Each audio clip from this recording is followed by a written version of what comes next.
Most people trying to manage their cholesterol are focused on the wrong foods. You already know about fast food. You already know about fried chicken and potato chips.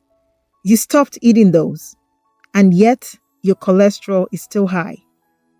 Because the food's quality raising your LDL every single day aren't the obvious ones. They're sitting in your kitchen right now. Several of them are explicitly labeled heart healthy, and some of them your doctor probably recommended. I'm Dee, a licensed pharmacist with nearly 30 years of experience. I recently traveled through Japan, walking through the fish markets of Tsujiki in Tokyo and Nakishi Market in Kyoto. And I paid very close attention to what was conspicuously absent from traditional Japanese food culture. The industrial vegetable oil aisle, as we know it in America, it barely exists there. No canola oil, no soybean oil, no sunflower oil lining the shelves by the gallons. Japan has one of the lowest rates of cardiovascular disease in the developed world. Looking through those markets, I understood why in a way that no clinical research paper had ever made viscerally clear. The 10 foods I'm about to name are largely absent from the daily lives of the nation with the best cardiovascular health outcomes on earth. And that's not a coincidence, that's the evidence. Before we open the list, there is one critical piece of pharmacological context you must understand. LDL cholesterol. LDL just pretty much means low density lipoproteins. LDL cholesterol doesn't become dangerous simply because the total number on your lab report is high. It becomes dangerous when it oxidizes. Oxidized LDL is what actually adheres to arterial walls. Oxidized LDL is also what forms the rigid plaques that cause heart attacks and strokes. The foods I'm about to show you don't just expand your raw LDL volume. They specifically promote LDL oxidation, the exact form that causes cellular damage. This distinction matters enormously. You could have relatively high LDL that isn't heavily oxidized, and your cardiovascular risk is meaningfully lower than someone with moderate LDL that is highly oxidized. Now, the goal isn't just lower numbers. The goal is non-oxidized LDL. And these 10 everyday foods are the primary drivers of that oxidation process in most people eating a standard Western diet. Food number 1, and this is the most important item on the entire list: vegetable and seed oils. Canola, soybean, sunflower, corn, and safflower oils. These industrial oils are extraordinarily high in omega-6 polyunsaturated fatty acids. When heated, as they are in virtually all commercial cooking, they oxidize rapidly. Oxidized seed oils introduce pre-formed oxidative compounds directly into your bloodstream. They don't just raise LDL, they directly damage the LDL already circulating in your body. And that's the real problem. These oils are hidden in virtually everything. Every restaurant meal, every packaged food, every store-bought salad dressing, and every loaf of bread labeled heart healthy. In Japan, I watched elderly residents cooking with tiny amounts of traditional sesame oil, but almost zero industrial vegetable oil. Their superior cardiovascular statistics directly reflects that difference. Food number 2. Now, this might surprise you a little bit, but food number 2 is flavored yogurt, including the quote unquote low fat versions and yogurts marketed specifically for heart health. A standard 6-ounce serving of flavored yogurt contains between 15 and 26 grams of added sugar. That is 4 to 6 teaspoons of sugar hiding inside what most people consider a pure health food. Excess sugar drives immediate triglyceride production in the liver. High triglycerides correlate directly with small, dense LDL particles, which is the most dangerous plaque-forming type of LDL. When manufacturers removed the natural fat from low-fat yogurt, they replaced it with sugar and synthetic thickeners. Plain, full-fat Greek yogurt is a true health food. Flavored yogurt, regardless of the marketing, is not. Food number 3, commercial whole grain products. This is your whole grain bread and crackers. Before you close this video, let me explain the chemistry precisely.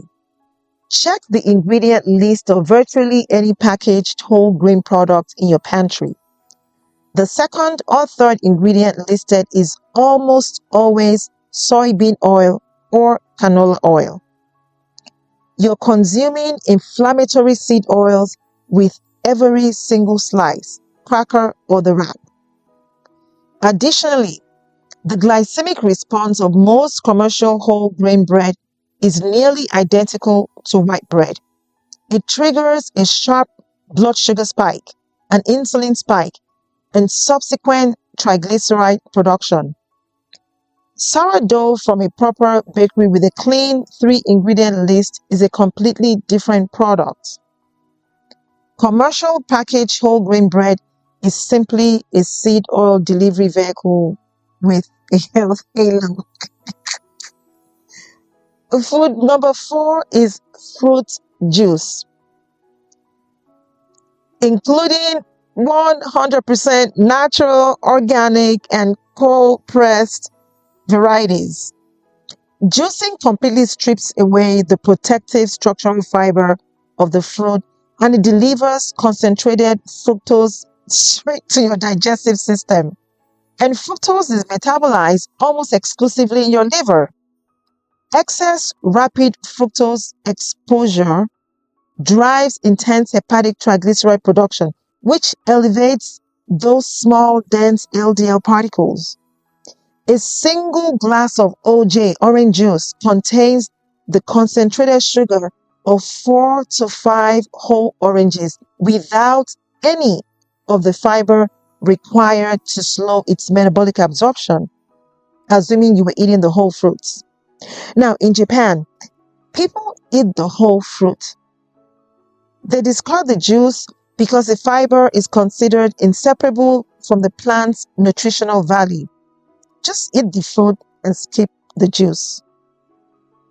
Food number 5 is margarine and plant-based spreads. Most modern margarines have removed traditional trans fats due to the regulation, but they replace them with interesterified fats. This is a less studied, highly manipulated fat modification process. Furthermore, virtually all margarine is fundamentally built on a base of industrial seed oils anyway. The original rationale for choosing margarine over butter, the outdated idea that natural saturated fat raises cholesterol more dangerously than vegetable oil, has been thoroughly revised by modern research. Real grass-fed butter or ghee is a vastly superior physiological choice to any synthetic margarine product. Full stop. Food number 6 is diet soda and all those artificial sweeteners. They do not necessarily raise the raw cholesterol numbers directly, but then they disrupt the gut microbiome in ways that increase intestinal permeability. This gut irritation drives the systemic inflammation that directly promotes LDL oxidation. They also maintain a high sweet taste preference, which continues to drive the continued overconsumption of sugar. Large-scale studies show that regular diet soda consumption correlates with higher overall cardiovascular risk than the caloric savings would ever predict. The mechanism of destruction leading to systemic inflammation. The final outcome is highly oxidized LDL. Food number 7 is processed meats, including bacon, sausage, your deli meats, and of course, hot dogs. The issue here is twofold. First, the nitrites used in industrial curing combine with proteins during digestion to form nitrosamines, which are direct aggressive promoters of LDL oxidation. Second, virtually all commercial processed meats are sourced from grain-fed animals with highly inflammatory omega-6 fat profiles. This is entirely distinct from unprocessed, clean red meat from grass-fed animals, which carries a balanced fat profile and no added nitrites. Processed meat and unprocessed grass-fed meat have two completely different metabolic effects. Do not conflate them. Food number 8 includes microwave popcorn and packaged snacks, including commercial rice cakes, protein bars, and most granola bars. The combination of industrial seed oils, highly refined grains, and added sugar in virtually all packaged snack foods just create this devastating triple hit on your arteries. The seed oils cause direct oxidative damage, the refined grains cause a sudden blood sugar spike, and the added sugar drives fructose-based triglyceride production in the liver. If a snack comes in a sealed commercial bag and has more than 5 ingredients, you must assume seed oil exposure unless the label explicitly proves otherwise. Food number 9 is your commercial salad dressings. This one is particularly ironic. You took the time to make a beautiful salad filled with genuinely anti-inflammatory whole veggies, and then you poured industrial soybean oil and corn syrup right on top of it. The absolute base of virtually every commercial salad dressing on the market is cheap soybean or canola oil. In Japan, traditional dressings utilize small amounts of pure sesame oil, rice vinegar, and or sometimes fermented miso. It is anti-inflammatory and highly gut supportive, the exact opposite of a bottle of commercial ranch. Make your own using high-quality olive oil, fresh lemon, or apple cider vinegar, and a pinch of salt. 3 ingredients, 30 seconds, and a completely different metabolic effect. Food number 10 is your sports drinks and flavored waters, including vitamin waters and electrolyte drinks marketed for active health. A standard 20-ounce sports drink contains roughly about 34 grams of sugar. Now, unless you have to run a marathon, your liver does not need 34 grams of glucose delivered rapidly to your bloodstream. What your liver does with that massive excess is convert it directly into triglycerides, which drive small, dense LDL production.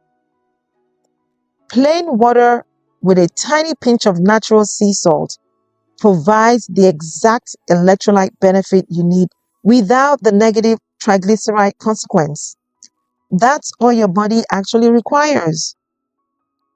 Walking through Tsukiji Market in Tokyo, Nikishi Market in Kyoto, and Kuramon Market in Osaka, I was struck by a powerful consistency. Everything was fresh, whole, and completely unpackaged. The overwhelming majority of what people are buying in these traditional markets has no ingredient list. Why? Because the food is a single ingredient. The concept of a heart-healthy box product, a heavily processed packaged item marketed as good for you, barely exists in traditional Japanese food environments. Health is found entirely in whole food, not the package claiming to contain it. The 10 foods I just listed exist almost exclusively in the processed packaged food environment. They are largely absent from the traditional cultures that maintain the lowest cardiovascular disease rate on earth. And that's not a coincidence, that's the evidence. So now, I'm not going to leave you hanging. So here are your direct replacements. One simple swap for each item on our list. Seed oils. Swap for pure extra virgin oil, avocado oil, or grass-fed butter or ghee. Flavored yogurt. Just swap it for plain, full-fat Greek yogurt and add your own fresh fruits. Commercial whole grain bread. Swap it for traditional sourdough from a real bakery, or you can swap it for something like Ezekiel bread, low-carb keto breads. Fruit juice. Swap it for the whole fruit and eat the fiber. Eat the whole fruit. Margarine. Swap this for real grass-fed butter or ghee. Diet soda. Swap for sparkling water with a fresh squeeze of maybe lemon or cucumber. Processed meat. Swap this for clean, unprocessed cuts of meat that you cook yourself. Packaged snacks. Swap this for raw nuts, seeds, or maybe hard-boiled eggs. Commercial dressings. Swap for extra virgin olive oil paired with lemon or vinegar. Sports drinks. Swap for clean water with a pinch of sea salt and a squeeze of fresh lemon. None of these swaps require a complex medical protocol. None of them are expensive, and none of them require immense willpower once they become a simple daily habit. They simply require knowing what you're replacing and why. And now you know. Now, here is a deeper pharmacist perspective that I want to leave you with. Highly oxidized LDL is not merely a cholesterol number problem. It's a chronic inflammation problem. When oxidized LDL embeds into your arterial walls, it triggers an immediate immune response. Your white blood cells attempt to engulf these damaged particles, turning into foam cells that eventually form rigid arterial plaques. Chronic low-grade systemic inflammation is both the underlying cause and the accelerator of this entire oxidation loop. Removing these 10 foods eliminates the primary oxidative inputs from your diet. However, adding a consistent layer of maybe foundational whole food antioxidant support is what helps defend your cellular environment, protecting your circulating LDL from oxidizing in the first place. That exact cellular defense is why I personally step away from synthetic supplements and I advocate for clean, unadulterated botanicals like the premium, wild harvested soursop leaf tea I source directly from the highlands of Vietnam, which you will see featured across this channel. Building that foundational antioxidant layer is what gives your body the resilience to make all of these dietary changes work twice as effectively. And I've placed the direct link to our verified source in the description below. Now, if this video gave you real value, please subscribe. I'm Dee, a licensed pharmacist with nearly 30 years of clinical experience who has traveled through Japan, Korea, Okinawa, China, Vietnam, Thailand, different parts of Asia, specifically studying what the longest living cultures on earth do differently. Every single week on this channel, we dive deep into the genuine root causes of aging and health, specifically for people over 50, 60, 70. Subscribe so you never miss a breakdown. Everything we discussed today is completely detailed and it's linked in the description below. And if you want to see exactly what I discovered when I traveled 8,000 miles to a remote soursop farm in Vietnam, including the exact harvesting secrets the farmers showed me to ensure compound potency, that video is coming up next on your screen. Let's go look at the farm, the farmer, and the real truth. See you there. I'm Dee, your organic pharmacist. See you in the next video. Ciao.